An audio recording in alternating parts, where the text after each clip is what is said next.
The soldiers ran into the marshes, and we saw two men. They were fighting and covered in mud. The soldiers pulled them away from each other. In the light of the soldiers' torches, I saw the man that I had helped. I wanted to say, "I didn't tell the soldiers where to find you," but all I could do was shake my head. He gave me a long, strange look which I will never forget. "I have something to say," he said.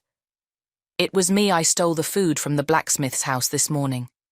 He looked at Joe and added, "I'm sorry that I ate your meat pie." "You're welcome. We don't want you to be hungry," Joe replied kindly. The man turned away.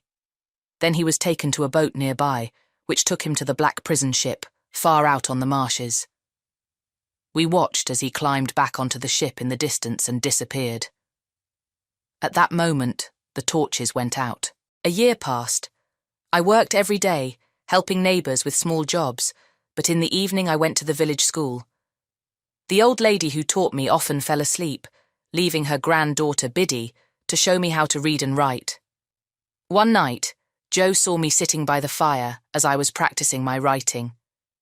"You know, Pip, you are very clever," he said. "Did you never go to school, Joe?" I asked. "No, Pip," he replied. "My father didn't let me go, but he had a good heart. He taught me to be a blacksmith, and after he died I met your sister. She's a fine woman." I looked into the fire. "I'm glad you think so, Joe," I said at last. "I wish she wouldn't hit you, though," Joe said. "I would rather she hit me than you. We'll always be best friends, won't we, Pip?" Just then Mrs. Joe came in. "If this boy isn't grateful to me now, he never will be," she said. I tried to look grateful, but I didn't understand what Mrs. Joe meant. "Miss Havisham wants Pip to go to her house," she said, "and he must go, or I will make him work hard here." Everyone in the village had heard of Miss Havisham. She was a very rich lady who lived in the nearest town. However, most people had never seen her because she never left her large old house. "So how does she know Pip?" Joe asked. "She doesn't know Pip. Uncle Pumblechook visited her, and she asked him if he knew a boy who would go there to play with a child who lives there," Mrs. Joe replied. "The boy will make his fortune by going to Miss Havisham's house, and he's going there tomorrow." Then she jumped on me, like an eagle on a lamb. I was washed very well that night. Uncle Pumblechook took me to Miss Havisham's house in my best clothes. The next day we waited at the gate until a very pretty but proud young girl appeared. "This is Pip," said Mr. Pumblechook. "Come in, Pip," she said, opening the gate. Uncle Pumblechook was not invited in, so I left him at the gate. I followed the girl through an untidy garden. The house looked unused and most of the doors were closed. Everything was dark inside, and we went upstairs with a candle. The girl left me at a door, telling me to enter. Inside was a dressing room lit by candles. The curtains were closed, so no daylight could enter.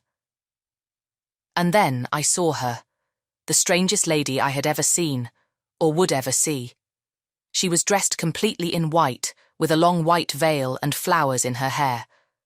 But her hair was white, the flowers were dead, and the white dress was now yellow with age.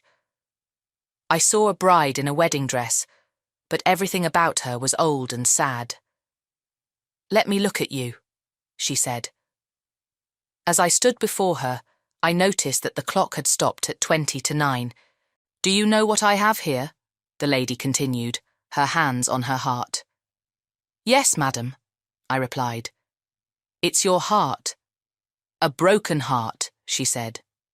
Then after a moment she added, "I am tired, and I am bored. I wondered what game I could play, so I replied that I could not play alone." "Call Estella," the old lady said. When Estella entered, I saw that she was the girl who had let me in. Now she was told to play with me. "But he is just a poor working boy," she complained. Miss Havisham said something to her. I could not hear clearly, but I thought she said, "Well, you can break his heart." And so Estella and I played games while Miss Havisham watched silently. "What dirty hands you have," Estella said unkindly. "And what ugly boots." I was ashamed. Finally, Miss Havisham called me to her side. "What do you think of her?" she asked, looking at Estella. "I think she is very proud, and very pretty, and very rude," I said. "I would like to go now, please." Miss Havisham made me promise to come back in 6 days. Then Estella led me back through the dark house and out into the garden. Before I left, Estella gave me some food and drink, but did not hand it to me. Instead, she put it on the ground. Tears came to my eyes. When she saw that I was crying, she smiled. I returned home, hurt and ashamed of my simple life. In the kitchen, Mrs. Joe and Uncle Pumblechook were waiting for me. They wanted to know what had happened, but I didn't want to tell them the truth. Later, when I was alone with Joe, I told him everything. I said that the beautiful girl at Miss Havisham's house had said I was common, and that I felt ashamed. Joe told me to be happy with my position in life, but I could not forget what had happened. I knew that this was the beginning of something that would change the rest of my life. I decided to learn as much as I could at the village school. If I had a better education, perhaps Estella would be kinder. 2 days later, I asked Biddy if she would help me more with my lessons, and she happily agreed. The village school was very busy and noisy, but when I left it that evening, I hoped that with hard work, I would one day leave my simple life behind and become a fine gentleman. On my way home, I met Joe at the village inn. He was sitting with a man I had not met before. He looked at me strangely. "It's bad weather tonight," Joe said. "The mist is so thick you wouldn't know there was a prison ship out there on the marshes." "Oh, is there?" asked the man. "I don't know this area. It seems very lonely out on those marshes." "Marshes are always lonely," replied Joe. "Perhaps you're right," said the man. The man then asked if any escaped convicts had been found recently, and I began to feel uncomfortable. Then the man stirred his cup of tea, and I saw that he was using a blacksmith's file.